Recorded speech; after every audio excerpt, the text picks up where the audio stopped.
Assalamualaikum sayangku di Indonesia. Apa kabar? Semoga sehat semuanya.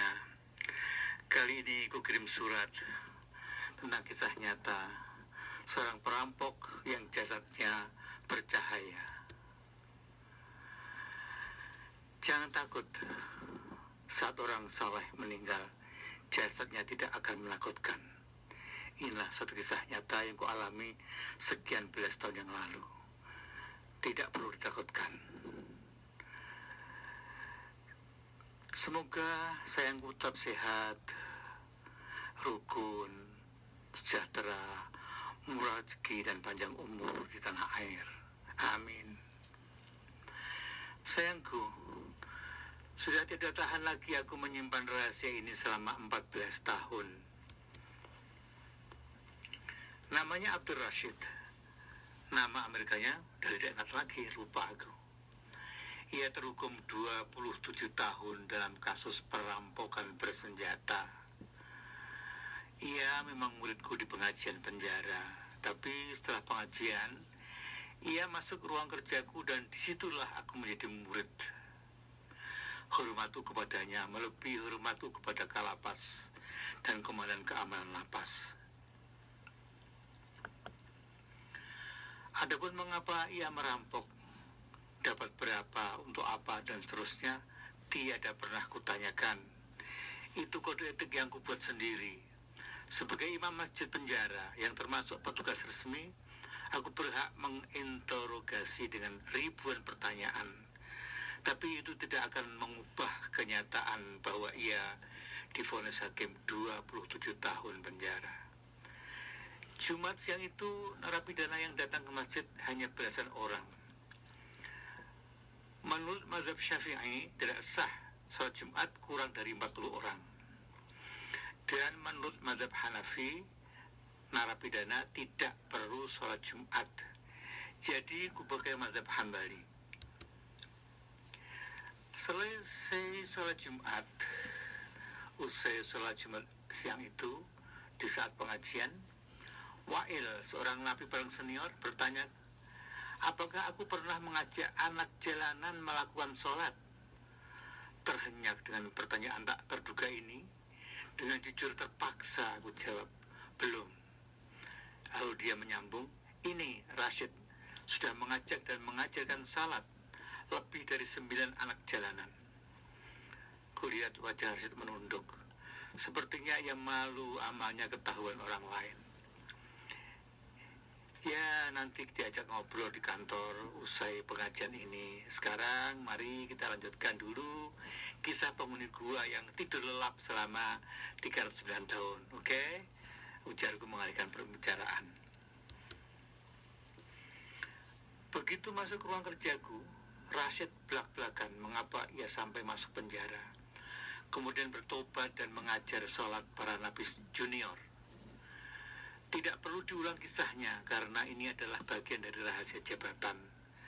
Dulu memang ia perampok, kini ia adalah seorang ustadz yang lebih baik dari ustadz yang hanya ribut mematok tarif, atau anak kemarin sore yang baru belajar 2 ayat dan hadis, baru belajar 2 ayat dan 1 hadis dari Google, lalu tampil di pentas dengan gelar ustadz.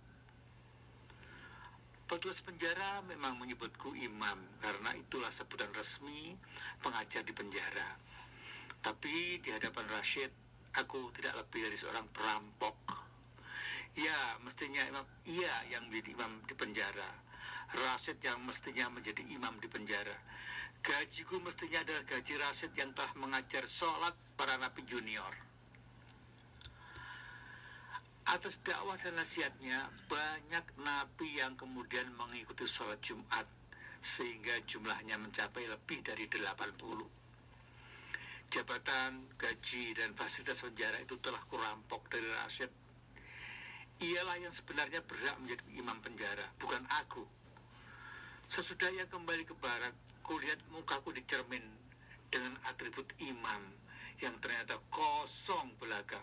Muak aku melihatnya, dan puih, aku ludahi muka imam yang ada di cermin itu.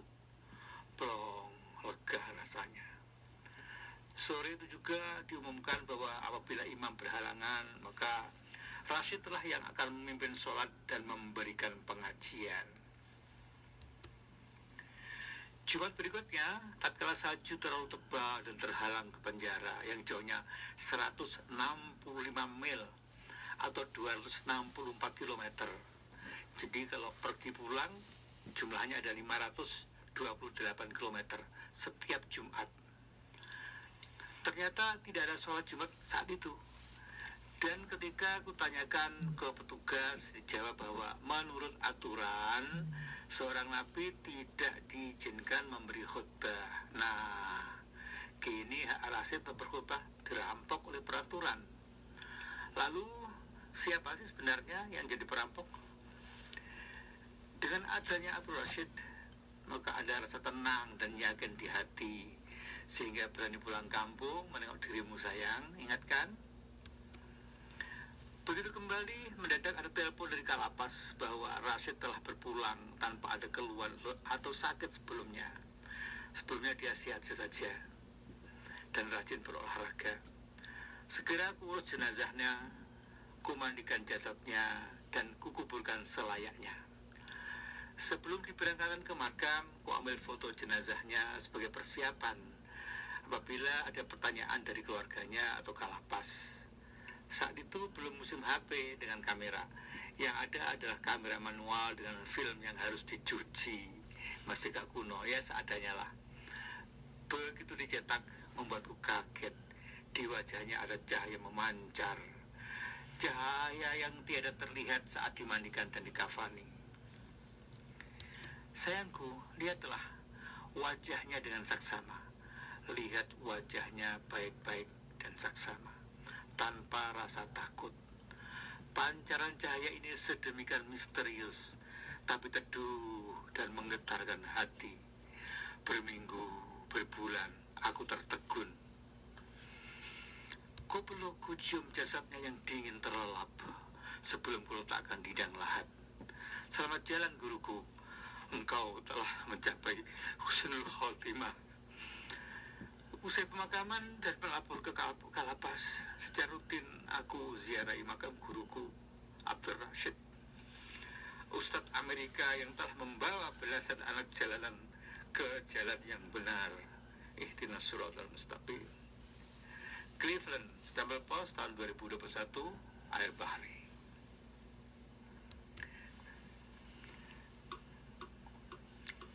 Demikian sayangku yang perlu ceritakan saat ini.